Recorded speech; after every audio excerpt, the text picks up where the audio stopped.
We're headed back to the Marriott here in Chantilly, Virginia, the scene of Bilderberg 2008.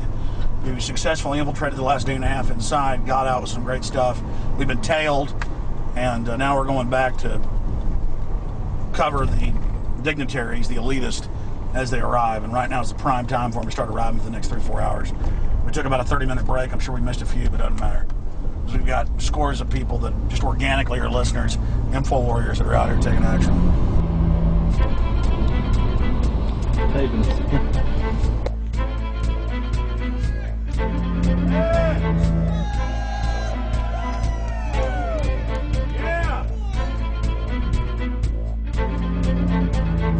we're going to be out here for the next 3 days while you try to chart the future of our destiny. We're taking our destiny back. You're not our gods or our masters.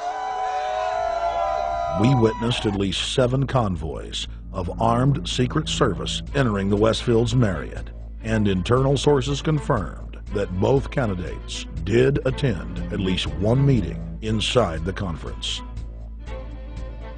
While the Bilderberg Group was 100% successful in 2008 at keeping their name out of the mainstream media, they did not fare as well when it came to the exploding independent press. During the entire 2-day event, anti-New World Order protesters and alternative media encircled the hotel. You are being exposed everywhere, from David Rockefeller, from John Edwards, from Bill Clinton. Your game of secrecy is over! You're gonna play. Get him, it's up close, you piece of filth, you piece of trash! This is Bernanke, man! Bernanke, you're going down!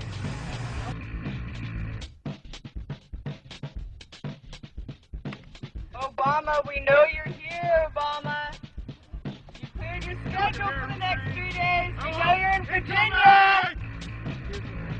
Arch criminals! New World Order scum! We are not your slave scum! Brave Americans came from all over the United States and bullhorned the main conference hall at close range as the global power brokers schemed inside. You are criminals! You control the central bank, you control the currency, and you're turning our beautiful country and world into a nightmare! The global elite are desperate to keep their organizational meetings a secret. They are keenly aware that if the population discovers that policy is being developed covertly by powerful special interest, the people will revolt. It is our duty to expose these criminals. It's a criminal act under federal law for federal officials to have private meetings to discuss world policy with non-federal workers. So everybody from the State Department, Treasury Department, White House, Defense Department, and others who show up, as they always do, they're committing a criminal act simply by being here to attend a secret meeting with officials from other countries to discuss U.S. policy in the world. So literally it's a criminal act. And every newspaper, every broadcaster has a patriotic duty to expose these scum and the evil they project.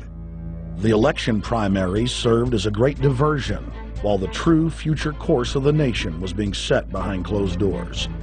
You've got obviously the Bilderberger Group, founded by the former Nazi Prince Bernhard of Holland. You've got the Trilateral Commission, founded by David Rockefeller's Zbigniew Brzezinski. They're the ones who ran the Carter administration. Everybody in the Carter administration, from Carter and Mondale and Volcker and Brzezinski, were all members of the Trilateral Commission. Founding member of rap sensation Public Enemy, Professor Griff, gave us his view of the Obama phenomenon. Barack Obama's been given a pass by the Blue Bloods. He's been given the okay by certain secret societies for them to let him in. I truly believe imperialism and fascism needs a facelift. And that facelift is going to have to be black. And the reason why I believe that, simply because I think they're trying to go into Africa. Well, they're already in Africa. But they want to totally control all the natural minerals that they're going to need to carry themselves into the 21st, 22nd, and 23rd centuries. You follow me? So I think they have to go through a phase of galvanizing the masses of dark-skinned people. that truly believe that change needs to come, but the change that they're talking about is not necessarily change for the better as far as the masses of the people. It's probably a better change for them. It's not going to change for us, the little man on the totem pole. And no one looks at the agenda. Long as he positions himself right, have the right tie on, have the right smile, repeats the slogans over and over and drives it home, the average American is just going to swallow it hook, line, and sinker. And we don't even know what the agenda is.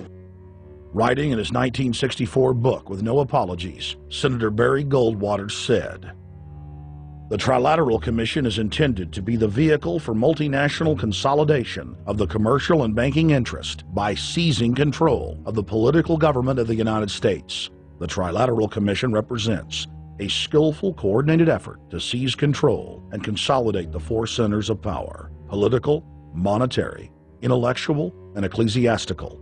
What the Trilateral Commission intends is to create a worldwide economic power superior to the political governments of the nation-states involved. As managers and creators of the system, they will rule the future."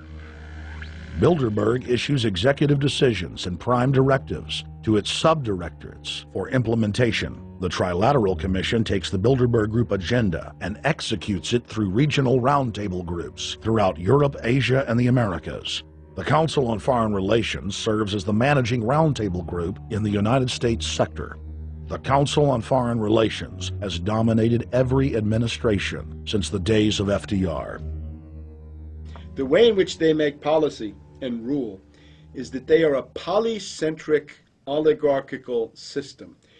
You have to be a finance oligarch. Remember, this is not a society ruled by generals, not by priests, not by bureaucrats, not by demagogues, none of those, but by bankers. Bankers rule, and the bankers set up these institutions. They set up things modeled on the Royal Institute for International Affairs, Chatham House, and the Milner Round Table of the period right after the Boer War, so even before World War I. You had the British setting up these round tables, institutes with publications and conferences, and this is how they make policy. Upon Obama's inauguration, members of the Bilderberg Group, Trilateral Commission, and CFR flooded into every position of power in the executive branch, replacing Trilateral Commission and CFR members who previously filled the positions during the Bush administration. When you look at the U.S. ruling class, you'd have to say that they're a really pathetic bunch of failures and bunglers. They are a miserable excuse for a ruling class, and that's one of the big problems we have. Is you go from Clinton to Bush to Obama. What stays the same is the ruling elite that gives these puppets the orders that they act on. And these orders are wrong-headed, let's say, to say the least. They're basically bankrupt. They're going to lead to the collapse of this civilization. What they're doing is using the existence of the United States as a formerly powerful nation-state to act out their Wall Street fantasies of world domination and maintaining their capital structures and maintaining their system of looting. And this can't be done. So the basic question is, they've hijacked our country and you got to take it back from them. You've got to drive Wall Street out of the government, and at that point you'd have a reasonable chance of getting back to prosperity and some kind of peace and order in international affairs. We had a chance to speak with economist and author George Humphrey. They have created a power elite, and we're not talking about the millionaire down the street. You can't even be a member of their club unless you're a multi-billionaire. And friends, this is not about rich versus poor. This is about a very, very small handful of the worst criminal element on this planet, manipulating and destroying the good people of this nation and of this world. About this Obama with change. Look at the people he's put in